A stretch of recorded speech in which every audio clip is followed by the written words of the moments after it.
Hello everyone, welcome to defence Brainery. आज के session में हम कवर करने वाले हैं पॉलिटी। पॉलिटी में आपका एक चैप्टर है, चैप्टर का नाम है पॉलिटिकल पार्टीज इन इंडिया। तो इस चैप्टर से आपका एक क्वेश्चन आता है। सभी एग्जाम्स में वो क्वेश्चन आ सकता है, बेशक से आपका C D S, N D A, F CAT या सी ए पी एफ हो। और यहाँ से जो क्वेश्चन आता है ना, उसका पैटर्न जो है ना वो फिक्स रहता है। या तो क्वेश्चन वहाँ से ऐसे आता है कि आपको चार पार्टीज के नेम दे देगा और बताएगा कि बोलो इसमें से कौन सी पार्टी नेशनल पार्टी है या कौन सी पार्टी नेशनल पार्टी नहीं है। दूसरा टाइप ये आएगा कि नेशनल पार्टीज हमारे इंडिया में कितना है, नंबर पूछ लेगा कि एट प्रेजेंट बताओ कितनी नेशनल पार्टीज हैं। या फिर आपको कंडीशंस पूछ लेगा कि बताओ किसी पार्टी को नेशनल पार्टी बनने के लिए या फिर स्टेट पार्टी बनने के लिए क्या कंडीशंस है। जैसे अभी आपका जो लास्ट सी डी एस या फिर last C A P F हुआ था, उसमें एक क्वेश्चन आया था कि बताओ एट प्रेजेंट कितनी पॉलिटिकल पार्टीज हैं हमारे इंडिया में।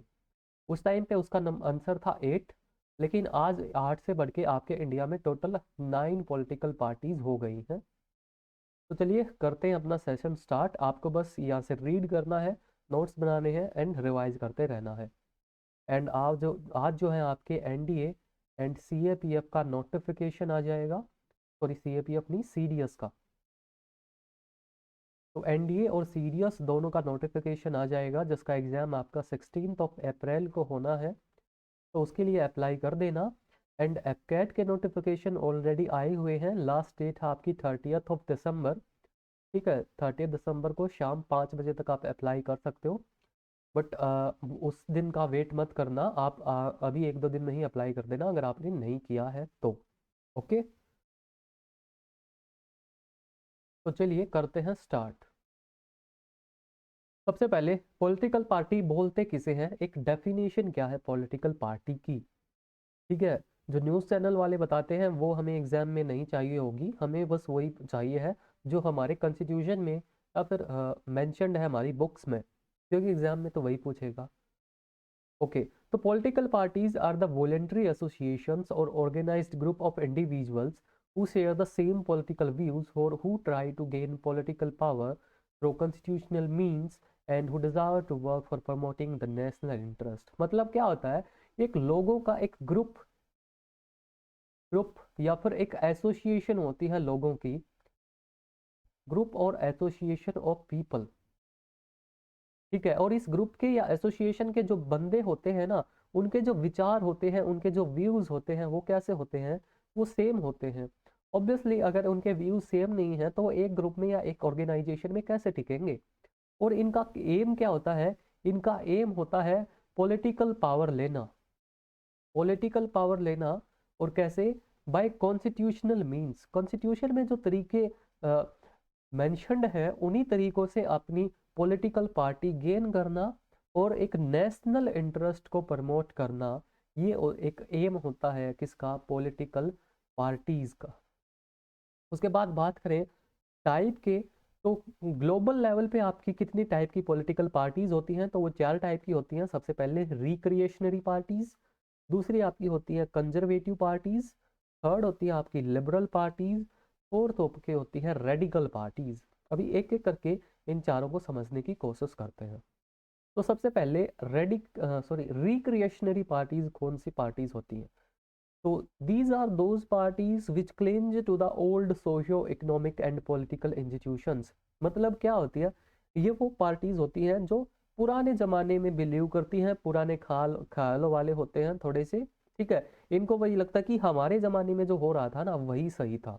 ठीक है, पुराने टाइम के होते हैं ये, और ये चाहते हैं कि आज भी है ना जो भी हमारे इंस्टीट्यूशंस हैं इनको पुराने ज़माने वाले इंस्टीट्यूशंस में बदला जाए। पुराने ज़माने में जो चल रहा था इंडिपेंडेंस के टाइम या उससे पहले, वो सारी चीज़ें दोबारा से लाई जाए, ये इनका एम होता है।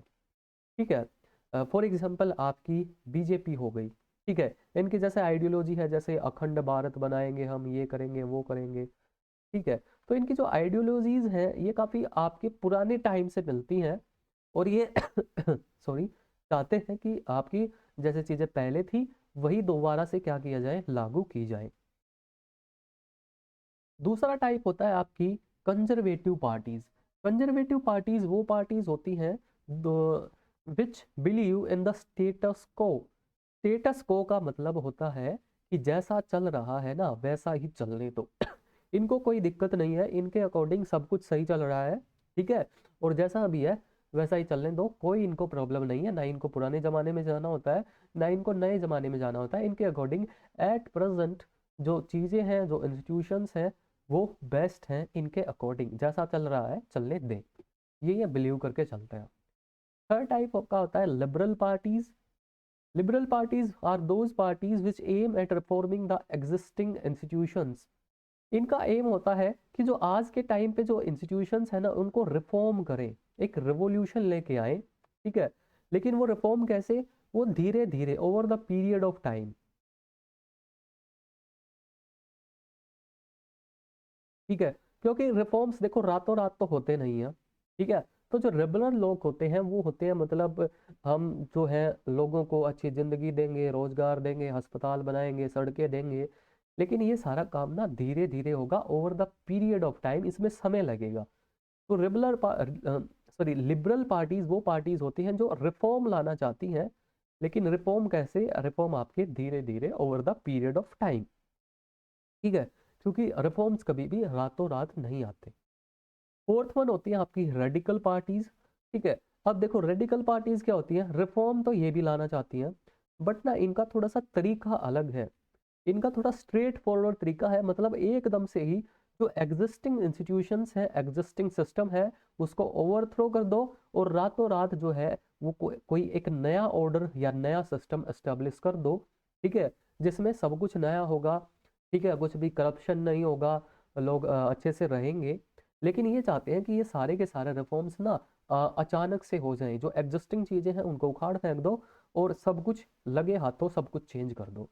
But that is not possible कि आप रातों रात कुछ भी चेंज कर पाए, ठीक है। तो इनकी जो थिंकिंग होती है इसीलिए इनको रेडिकल पार्टीज बोलते हैं। ओके, नेक्स्ट चलते हैं आपके। अब अब देखो, अब जो पॉलिटिकल पार्टीज है ना उनको कई बेसिस पे क्लासिफाई किया गया है। अब पढ़ते हैं हम दूसरे बेसिस पे, हमने इनको क्लासिफाई किया है on the basis of ideologies, ठीक है। आइडियोलॉजीज के बेसिस पे हमने तीन टाइप्स में क्लासिफाई किया पॉलिटिकल पार्टीज को, leftist parties, centrist parties and rightist parties. ये जो टर्म्स है ये आप सबसे ज़्यादा सुनते भी होंगे, leftist, right wing politics, left wing politics, वो कुछ नहीं होता, वही यही आइडियोलॉजीज ही होती है। तो लेफ्टिस्ट पार्टीज में वो पार्टीज आती हैं जो कि आपकी रेडिकल पार्टीज होती हैं, जो एग्जिस्टिंग इंस्टीट्यूशंस को ओवरथ्रो करके एक नया सिस्टम एस्टेब्लिश करना चाहती हैं, उनको हम रेडिकल पार्टीज बोलते हैं, और उनको हम लिबरल पार्टीज की करेक्ट कैटेगरी में, सॉरी, लेफ्टिस्ट पार्टीज की कैटेगरीज में उनको हम रखते हैं। इंडिया में इनका एग्जाम्पल है आपकी सीपीआई एंड सीपीआईएम, ये दो पार्टीज हैं जो कि आपकी लेफ्टिस्ट पार्टी के अंदर आती हैं। इनकी जो आइडियोलॉजी है वो रेडिकल है, ये चाहते हैं कि एग्जिस्टिंग इंस्टीट्यूशंस को ओवरथ्रो करके एक नया साफ सुथरा सिस्टम लाया जाए। सेकंड होता है आपका सेंट्रिस्ट पार्टीज। सेंट्रिस्ट पार्टीज में आती है आपके लिबरल पार्टीज। लिबरल पार्टीज का एम क्या होता है कि रिफॉर्म लाया जाए, but over the period of time, रातों रात नहीं, ठीक है। एंड थर्ड वन होती है राइटिस्ट पार्टीज। राइटिस्ट पार्टीज में आपकी रिक्रिएशनरी और कंजर्वेटिव पार्टीज आती हैं। रिक्रिएशनरी वो पार्टीज जो पुराने टाइम के सिस्टम्स में बिलीव करती हैं, और कंजर्वेटिव पार्टीज वो जो जैसा चल रहा है चलने दो वाले सिस्टम में बिलीव करती हैं। ओके, लिबरल पार्टीज के या फिर सेंट्रिस्ट पार्टीज का आपके एग्जांपल है इंडियन नेशनल कांग्रेस, और राइटिस्ट पार्टीज जिसके अंदर रिकन्वेशनरी और कंजर्वेटिव पार्टीज आती हैं उसका आपका एग्जांपल है बीजेपी। ओके, नेक्स्ट नेक्स्ट है आपका पार्टी सिस्टम्स के बारे में पढ़ते हैं कि वर्ल्ड में कितने टाइप के पार्टी सिस्टम है। तो देखो हमारी कुछ कंट्रीज आपने देखी होंगी वर्ल्ड में, वहाँ एक ही पॉलिटिकल पार्टी है। कुछ कंट्रीज ऐसी हैं जिसमें केवल दो पॉलिटिकल पार्टी अलाउ होती हैं। कुछ कंट्रीज ऐसी होती हैं जैसे कि इंडिया, जिसमें आप कितनी भी पॉलिटिकल पार्टीज बनाओ कोई भी रिस्ट्रिक्शंस आपके ऊपर नहीं है। तो उस बेसिस पे हमारे पास तीन टाइप के पार्टी सिस्टम होते हैं। सबसे पहला होता है one party system. One party system में क्या होता है कि एक कंट्री में केवल एक ही पॉलिटिकल पार्टी होगी, only one political party is allowed, कोई दूसरी पॉलिटिकल पार्टी आप नहीं बना सकते। जो भी इलेक्शंस होंगे उसमें एक ही पॉलिटिकल पार्टी होगी, उसी के मेंबर होंगे, वही जीतेंगे। ठीक है, एग्जाम्पल इसका आपका जो पहले आपका यूएसएसआर था, वो आपका वहाँ पे भी वन पार्टी सिस्टम था। एंड आज के टाइम पे जो चाइना है वहाँ पे भी क्या है, वन पार्टी सिस्टम है। सेकेंड एग्जाम्पल है आपका, सेकेंड टाइप है two party system. Two party system में आपका क्या होता है, केवल दो पॉलिटिकल पार्टीज एक कंट्री में अलो होती हैं, जिसमें से एक रहती है आपकी पावर में, दूसरी रहती है आपकी अपोजिशन में। ठीक है, इसका एग्जाम्पल है आपका United states and United kingdom. United states में आपकी दो ही पॉलिटिकल पार्टीज हैं, एक है आपकी डेमोक्रेटिक, दूसरी है रिपब्लिकन। और ऐसे ही यूके में भी दो पॉलिटिकल पार्टीज हैं, एक है आपकी कंजर्वेटिव पार्टी, दूसरी है आपकी लेबर पार्टी।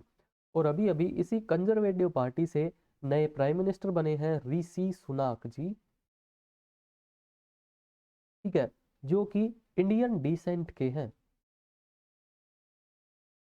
ठीक है, काफी लोग बोलते हैं कि ये ना इंडियन ओरिजिन के हैं, लेकिन ये इंडियन ओरिजिन के नहीं है, इंडियन डिसेंट के हैं। Indian origin and Indian descent दो अलग अलग चीजें होती हैं। ठीक है, उसको हम सिटीजनशिप वाले चैप्टर में डिटेल में देखेंगे। ओके। थर्ड होता है आपका multi party system. Multi party system में ये होता है कि आप कंट्री में कितनी भी पॉलिटिकल पार्टीज बनाओ, आपके ऊपर कोई भी रिस्ट्रिक्शंस नहीं है।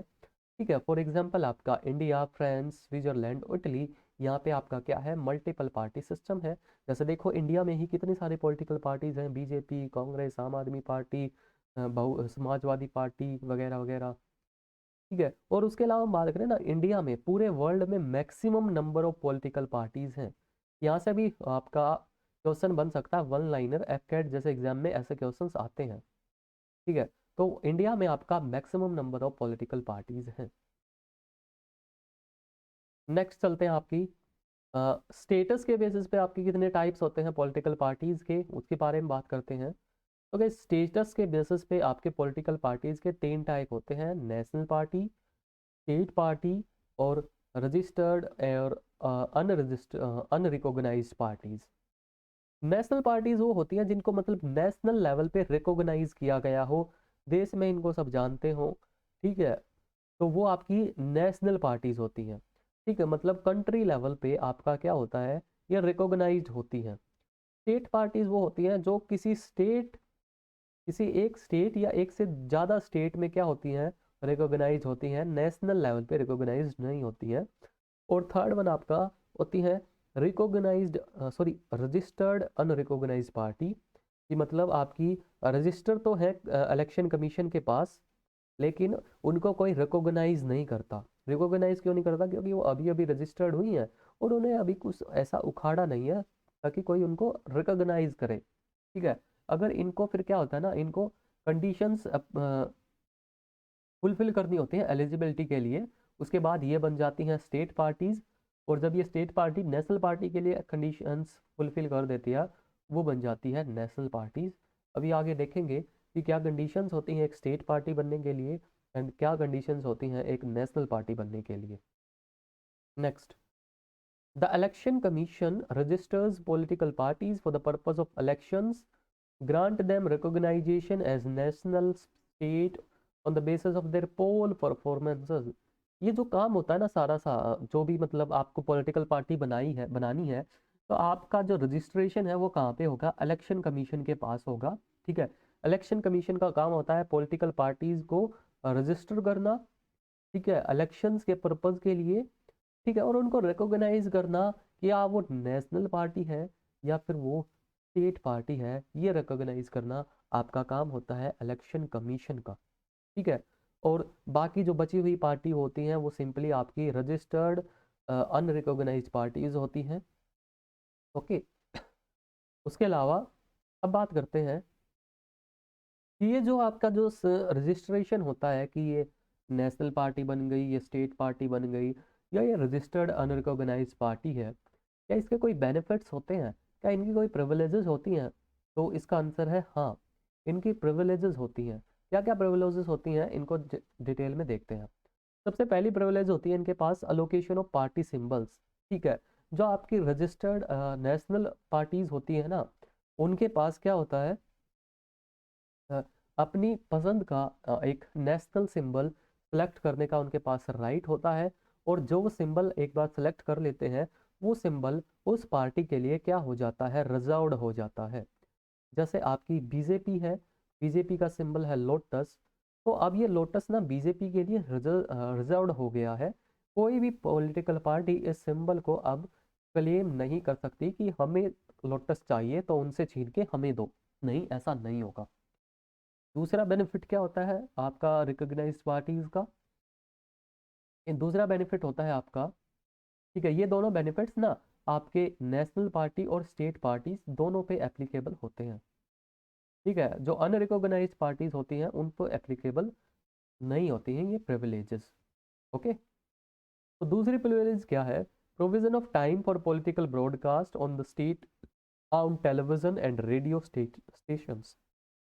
मतलब इनके पास ये प्रिविलेज होती है कि जो स्टेट के owned television and radio stations है, लाइक स्टेट ओन्ड मतलब जो आपकी गवर्नमेंट ओन करती है, फॉर एग्जांपल आपका दूरदर्शन हो गया, ठीक है, ये सारे टेलीविजन या फिर रेडियो स्टेशंस, इन पे क्या कर सकते हैं, इन पे ये पार्टीज अपने बारे में ब्रॉडकास्ट करवा सकती हैं at the time of election, या फिर जनरली वैसे भी ब्रॉडकास्ट की जाती है। ठीक है, इनको एक स्पेशल टाइम फ्रेम दिया जाता है, इस टाइम फ्रेम के बीच में आप इस टेलीविजन या इस रेडियो पे आप खुद को ब्रॉडकास्ट करवा सकते हो। ठीक है, लेकिन जो अनरिकॉग्नाइज पार्टीज होती हैं वो नहीं करवा सकती। हाँ, प्राइवेट, अगर प्राइवेट चैनल्स पे चाहे तो वहाँ तो प्राइवेट पे तो कोई भी करवा सकता है, लेकिन जो स्टेट आउंड चैनल्स होते हैं जैसे Doordarshan, DD national, DD sports, DD news, इन पे अगर आपको ब्रॉडकास्ट करवाना है तो या तो आप एक नेशनल पार्टी हो या एक स्टेट पार्टी होनी चाहिए। ठीक है, उसके अलावा एक्सेस टू इलेक्टोरल रोल्स, इनके पास इलेक्टोरल रोल्स का एक्सेस होता है। इलेक्टोरल रोल्स का मतलब जो आपकी इलेक्टोरल कंस्टिट्यूएंसीज होती हैं जिसमें आपके पीपल होते हैं जो वोट डालते हैं, ठीक है, अपने लोगों को, रिप्रेजेंटेटिव्स को इलेक्ट करते हैं, तो लोगों का ना एक रिकॉर्ड होता है कि इस कंस्टिट्यूएंसी में कितने लोग हैं, कितने वोटर हैं, कितने वोटर वोट डालेंगे, तो उनका ना एक रिकॉर्ड होता है जिनको हम बोलते हैं इलेक्टोरल रोल्स। तो इन इलेक्टोरल रोल्स को आप एक्सेस कर सकते हो अगर आप एक रिकॉग्नाइज्ड पार्टी हो। उसके अलावा जो रिकॉग्नाइज्ड पार्टीज होती हैं उनको इलेक्शन में नॉमिनेशन फाइल करने के लिए केवल एक ही प्रपोजर की ज़रूरत होती है, मतलब एक आदमी आपके साथ होना चाहिए जो आपकी गारंटी ले कि हाँ भाई ये इसको मैं जानता हूँ, ये इलेक्शन में नॉमिनेशन कर रहा है। ठीक है, लेकिन जो अनरिकॉग्नाइज पार्टीज होती हैं वहाँ पे आपको एक से ज़्यादा प्रपोजर की ज़रूरत पड़ती है। नेक्स्ट आपकी एलिजिबल सॉरी नेक्स्ट जो प्रिविलेज होती है ये होती है कि these parties are allowed to have 40 star campaigners during the time of elections and the registered and recognise party allowed to have only 20 star campaigners. मतलब देखो जो इलेक्शन होता है आपने देखा होगा कि बड़े बड़े स्टार्स आते हैं इन नेताओं के लिए वोट मांगने, ठीक है, तो उनको हम बोलते हैं स्टार कैंपेनर्स। ठीक है, तो जो आपकी रजिस्टर्ड पार्टीज होती है ना, ये 40 स्टार कैंपेनर्स अपने लिए बुलवा सकते हैं, लेकिन जो अनरिकॉग्नाइज पार्टीज होती हैं वो केवल 20 स्टार कैंपेनर्स ही अपने लिए बुलवा सकते हैं। उसके अलावा the travel expenses of these star campaigners are not included in the election expenditure of the candidate of these their parties. मतलब इन जो आपके स्टार कैंपेनर्स हैं इनको बुलाने में जो भी खर्चा होता है ना, वो आपके जो एक बंदे का इलेक्शन का जो एक्सपेंडिचर होता है उसमें इंक्लूड नहीं होता है, उससे अलग होता है। ओके, इनके आने जाने का जो खर्चा होगा वो आपका जो जिसके लिए वो वोट मांग रहे हैं उसके वोटिंग इलेक्शन में इलेक्शन के एक्सपेंडिचर में वो खर्चा जो है इंक्लूड नहीं होता है। नेक्स्ट आपकी every national party is allotted a symbol exclusive reserved for its use through out the country, हम पढ़ चुके हैं कि एक जो नेशनल पार्टी होती है उसको जो सिंबल मिलता है वो पूरी कंट्री में उस पार्टी के लिए रिजर्व्ड रहता है, कोई दूसरा बंदा उसको नहीं ले सकता या उसको क्लेम नहीं कर सकता। ऐसे ही जो स्टेट पार्टी होती है, तो स्टेट पार्टी का जो सिंबल होता है वो जिस स्टेट में उसको रिकॉग्नाइज किया गया है उस स्टेट में वो रिजर्व्ड रहता है। ठीक है, जैसे इंडिया में पार्टी है जेजेपी, ठीक है, तो जेजेपी का जो भी सिंबल है ना वो हरियाणा की क्या है, ये एक स्टेट पार्टी है, ये स्टेट पार्टी है कहाँ पे, हरियाणा में। तो क्या सीन है इसका, इसका ये सीन है, आई थिंक इसका सिंबल है लॉक एंड की। ठीक है, तो हरियाणा में ये एक स्टेट पार्टी है, तो ये जो लॉक एंड की सिंबल है ना, ये पूरे हरियाणा में इस पार्टी के लिए क्या है, रिजर्व्ड है। कोई दूसरी पार्टी हरियाणा के अंदर इसको क्लेम नहीं कर सकती, हालांकि दूसरी स्टेट में कर सकती है, क्योंकि ये एक स्टेट पार्टी है केवल और केवल हरियाणा के अंदर। ओके, स्टेट पार्टी तो पता नहीं आई थिंक है या नहीं है, बस मैंने तुम्हें ये एग्जाम्पल के लिए समझाया है। ठीक है, आप कमेंट्स में ये मत देना कि सर स्टेट पार्टी है या नहीं, मुझे मेरे को ध्यान नहीं है, बट ये एक पार्टी तो है। ठीक है, पार्टी है ये, इसका ये सिंबल है। ठीक है, बस मैं तुम्हें एग्जांपल दे रहा हूँ, अगर ये स्टेट पार्टी होती तो इसका सिंबल जो है ना इसके लिए ऐसे रिजर्व रहता। ठीक है, बस एग्जांपल के लिए समझो आप। लेकिन जो नेशनल पार्टी होती है, नेशनल पार्टी का सिंबल वो through out the country reserve रहता है, लेकिन स्टेट पार्टी का सिंबल केवल उस स्टेट में रिजर्व रहता है जहाँ पे उसको रिकॉग्नाइजेशन मिली है। नेक्स्ट आपका होता है अनरिकॉग्नाइज्ड रजिस्टर्ड पार्टी।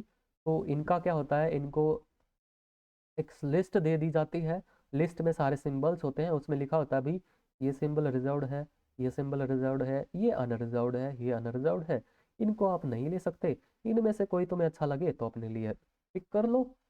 ठीक है, वरना हम अपनी मर्जी से तुम्हें कुछ भी दे देंगे, तो इनको कोई प्रिविलेजेस नहीं होती है। ओके, नेक्स्ट, नेक्स्ट हम बात करते हैं कंडीशंस की। Conditions for recognisation as a national party. आपने एक पार्टी बनाई है, आप उसको एक नेशनल लेवल पे ले जाना चाहते हो, एक नेशनल पार्टी बनाना चाहते हो, तो उसके लिए क्या कंडीशंस हैं। तो ये कंडीशंस यार इलेक्शन कमीशंस के हिसाब से चेंज होती रहती हैं। तो एज ऑफ 2019 में जो इलेक्शन हुआ था, उस टाइम पे जो आपकी कंडीशंस थी वो हम पढ़ेंगे। तो सबसे पहली कंडीशंस, तो ना यहाँ पे ना कुछ कंडीशंस हैं। तो एक, दो और तीन कंडीशंस हैं एक नेशनल पार्टी बनने के लिए। अब ना, अब ऐसा नहीं कि तीनों कंडीशंस फुल होनी चाहिए, अगर आपकी पार्टी इन तीनों में से कोई भी एक कंडीशन फुलफिल कर रही है तो आपकी पार्टी को नेशनल पार्टी की रिकॉग्नाइजेशन मिल जाएगी। तो देखते हैं उन कंडीशंस को। सबसे पहले, if it secures 6% of the valid votes polled in any four or more states at a general election to the Lok Sabha or to the Legislative Assembly, and in addition it wins 4 seats in the Lok Sabha from any state or states। तो सबसे पहली क्या है, मैं लिख के यहाँ पे समझा देता हूँ आपको। सबसे पहली कंडीशन कंडीशन ये है कि इसको कम से कम 6% वैलिड वोट मिले। 6% वैलिड वोट अगर आपकी पार्टी को मिले हैं, कब? 6% वैलिड वोट या तो उसको लोकसभा के इलेक्शंस में मिले, ठीक है, मतलब जो आपका 2019 में हुआ था उस वाले इलेक्शन में, या फिर किसी स्टेट लेजिस्लेटिव असेंबली का कोई इलेक्शन हो रहा है, जैसे अभी हुआ था गुजरात और हिमाचल प्रदेश में। ठीक है, वहां पे तो या तो लोकसभा इलेक्शन में उसको 6% वोट मिले, या फिर स्टेट लेजिस्लेटिव असेंबली में उसको 6% वोट मिले, प्लस उसको 4 सीटें मिले, 4 सीट वो जीते कहाँ पे, लोकसभा में। 4 सीटें जीते वो लोकसभा में किसी भी स्टेट या एक से ज़्यादा स्टेट से।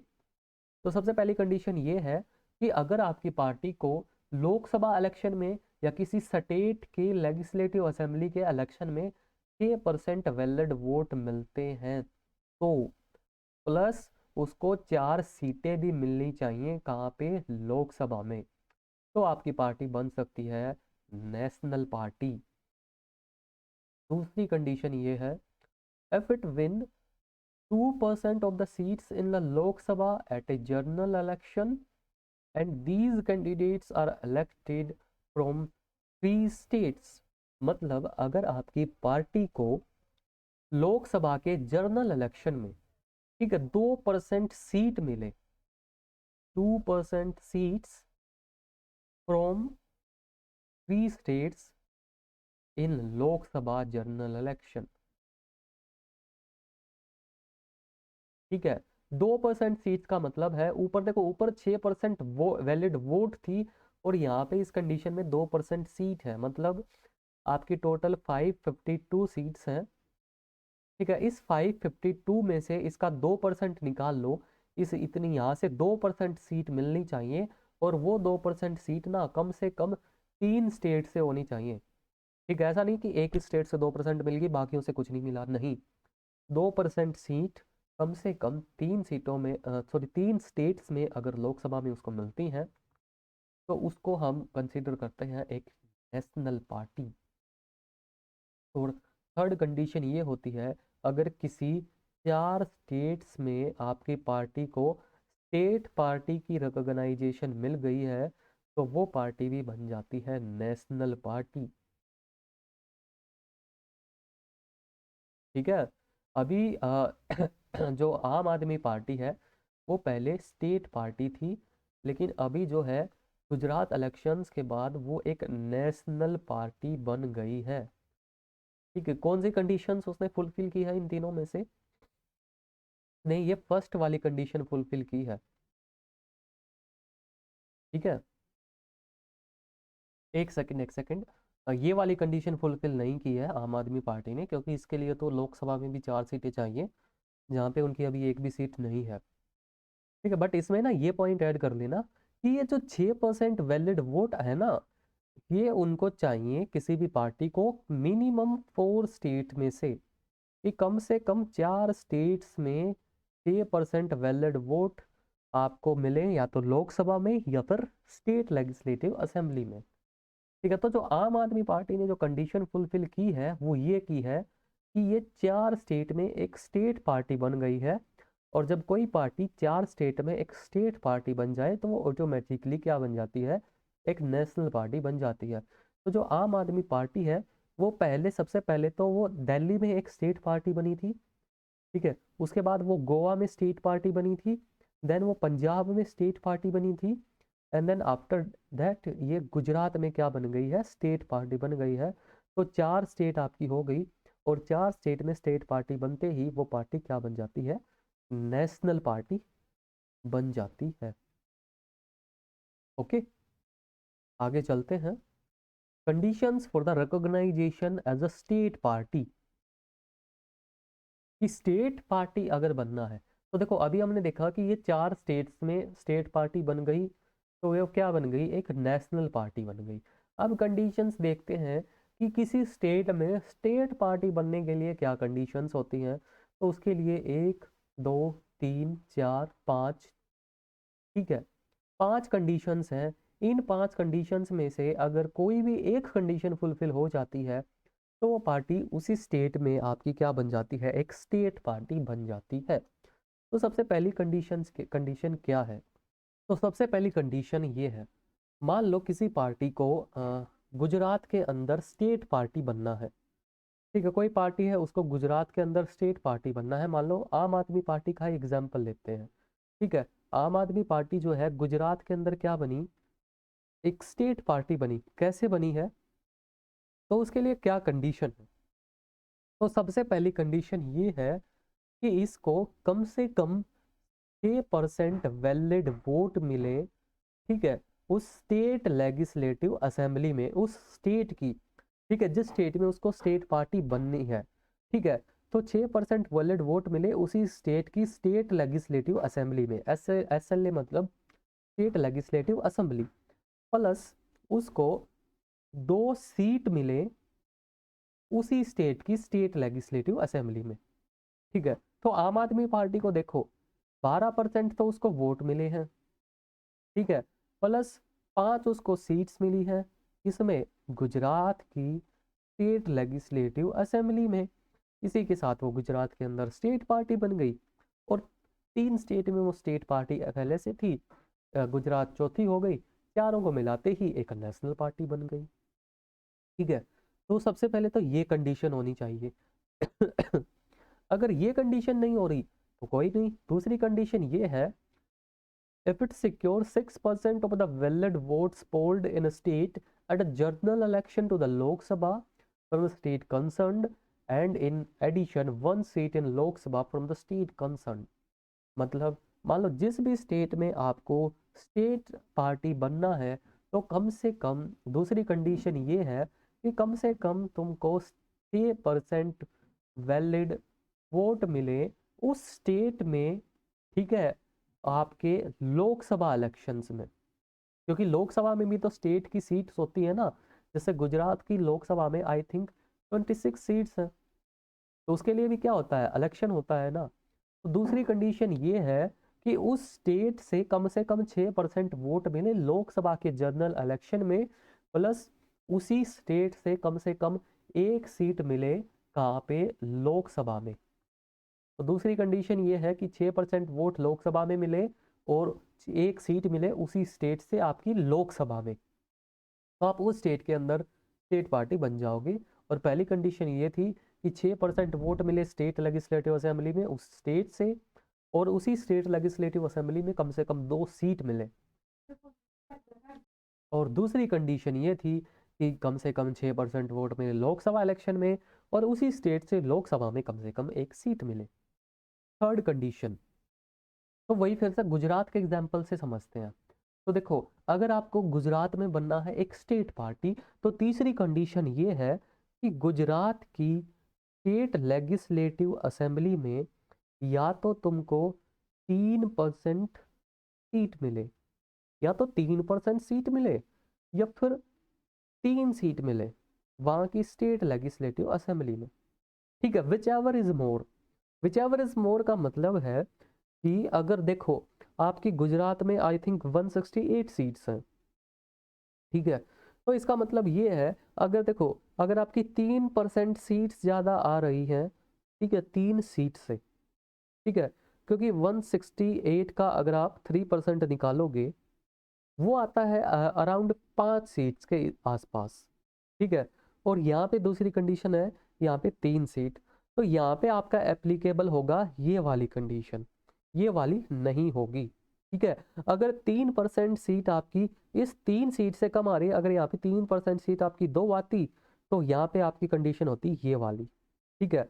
मतलब अगर एक स्टेट में लेजिस्लेटिव असेंबली में या तो आप 3% सीट जीतो या 3 सीट जीतो, लेकिन अगर 3% सीट 3 से ज़्यादा है, तो इस कंडीशन में आपको 3% सीट जीतनी पड़ेगी, ठीक है। या फिर अगर 3% सीट 3 सीट से कम है, तो उस केस में आप 3 सीट जीत के भी स्टेट पार्टी बन सकते हो।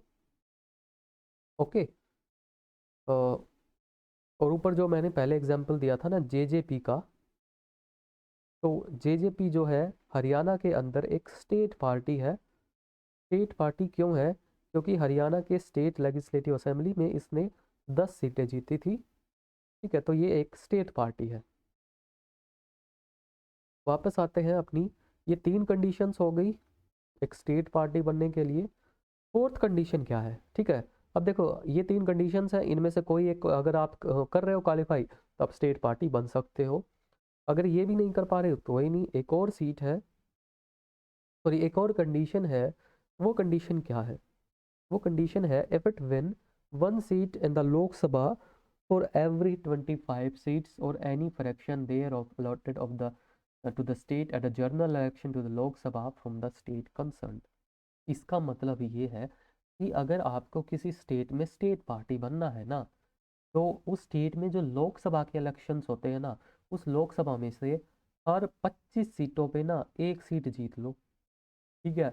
मतलब अगर कोई स्टेट है, ठीक है, स्टेट में अगर लोकसभा की 100 सीट्स हैं, 100 सीट्स ऑफ लोकसभा, तो अगर इस स्टेट में हमें स्टेट पार्टी बनना है, तो इसमें से ना हर 25 सीट पे एक सीट हमें जीतनी पड़ेगी।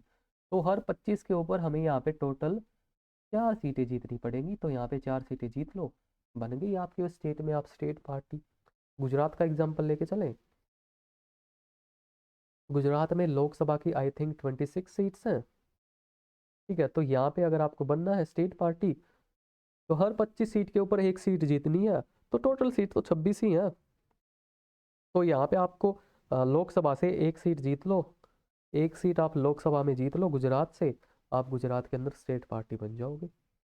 एंड फिफ्थ कंडीशन ये होती है, अगर आप ये चारों भी नहीं सिक्योर कर पा रहे हो, तो फिफ्थ कंडीशन ये है कि If it secures 8% of the total valid votes polled in state at a general election to the Lok Sabha, to the state or to the legislative assembly of this state, this condition was added in 2011.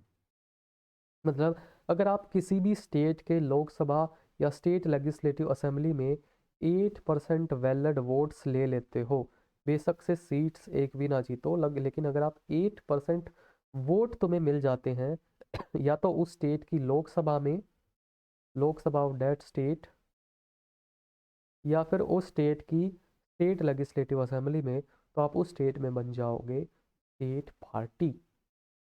और अगर आप इनमें से भी कोई condition fulfil नहीं कर पा रहे हो तो फिर क्या है, तो फिर ये है कि बाढ़ में जाओ। ठीक है, उसके अलावा और कोई कंडीशन नहीं है। ये कुछ कंडीशंस हैं थोड़ी सी मतलब ये डेफिनेशंस पढ़ने में अजीब है, बट मैंने यहाँ पे लिख लिख के समझाया है। ऐसा लिख लिख के रिवाइज करोगे तो कोई दिक्कत तुम्हें नहीं आएगी।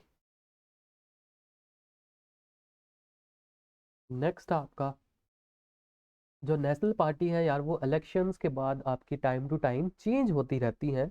तो एट प्रेजेंट आपकी 9 नेशनल पार्टीज हैं एज ऑफ अभी मैं ये जो वीडियो बना रहा हूँ, as of December 2022 there are 9 national parties.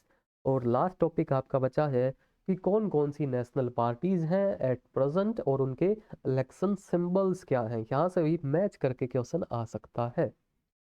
तो सबसे पहले हमारे पास है बहुजन समाज पार्टी, ठीक है, मायावती वाली, जिसका इलेक्शन सिंबल है एलिफेंट।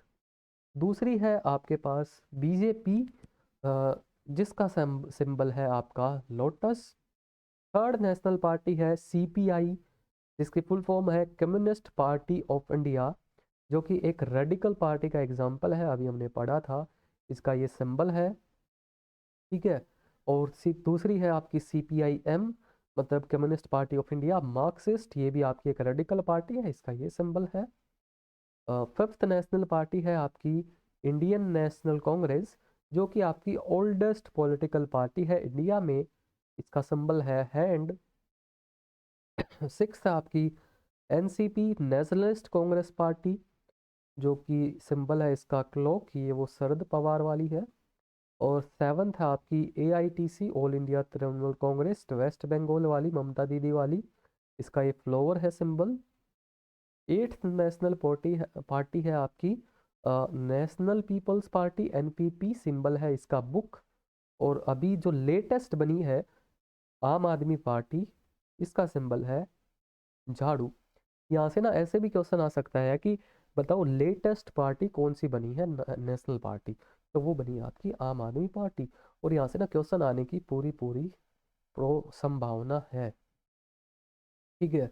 अभी कुछ छोटे छोटे फैक्ट्स हैं आपके, जैसे जो फर्स्ट जनरल इलेक्शन हुआ था लोकसभा में, वो आपका हुआ था 1952 में। और अभी जो लेटेस्ट हुआ था वो हुआ था 2019 में, जो कि आपका 70th इलेक्शन था। तो अभी ना आपकी जो लोकसभा चल रही है ना, वो आपकी 70th लोकसभा चल रही है, ठीक है, 2019 से लेके 2024 तक, ठीक है।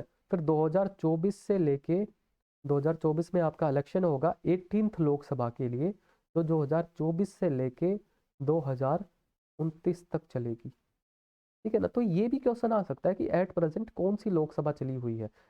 एनडीए में आया था एक बार क्वेश्चन, शायद पिछले वाले एनडीए में ही आया होगा कि कौन सी लोकसभा अभी चली हुई है, तो अभी 70th लोकसभा चली हुई है, ठीक है, जो कि 2024 तक चलेगी। उसके बाद आपका यहाँ से कांग्रेस पार्टी से क्वेश्चन आता है, ठीक है। तो सबसे पहले यार आपकी ओल्डेस्ट पॉलिटिकल पार्टी है कांग्रेस। यहाँ से ना बार बार आपका CDS CAPF NDA FCAT हर एग्जाम में बार बार क्वेश्चन आता है, और इन्हीं कुछ गिने चुने फैक्ट्स में से आता है, तो उनको देख लेते हैं। तो सबसे पहले इट वाज फाउंडेड ऑन 28 दिसंबर 1885, 28 दिसंबर 1885 को इसको फाउंड किया गया था। एंड इसके फाउंडर थे A.O. ह्यूम, ठीक है, ऑक्टेन ओ ह्यूम इनका नाम था। और जब इनको इस पार्टी को बनाया गया ना, उस टाइम पे इसका नाम था इंडियन नेशन यूनियन। बाद में इस इंडियन नेशन यूनियन को रीनेम किया गया और इसका नाम रखा गया Indian national Congress. On the suggestions of दादा भाई नारोजी। दादा भाई नारोजी के रिकमेंडेशंस पे इंडियन नेशन यूनियन का ही नाम बदल के इंडियन नेशनल कांग्रेस किया गया था। ठीक है, बात करें दादा भाई नारोजी की, तो इनको हम grand old man of India भी बोलते हैं, जो कि सॉरी, इंडियन नेशनल कांग्रेस के दूसरे, 9वें और 22वें प्रेसिडेंट थे। 1886 में ये सेकंड प्रेसिडेंट बने थे कांग्रेस के, 1893 में 9th, और 1906 में ये 22nd प्रेसिडेंट बने थे आपके इंडियन नेशनल कांग्रेस की। अगर हम बात करें कि फर्स्ट प्रेसिडेंट कौन थे इंडियन नेशनल कांग्रेस के, तो वो थे WC बनर्जी।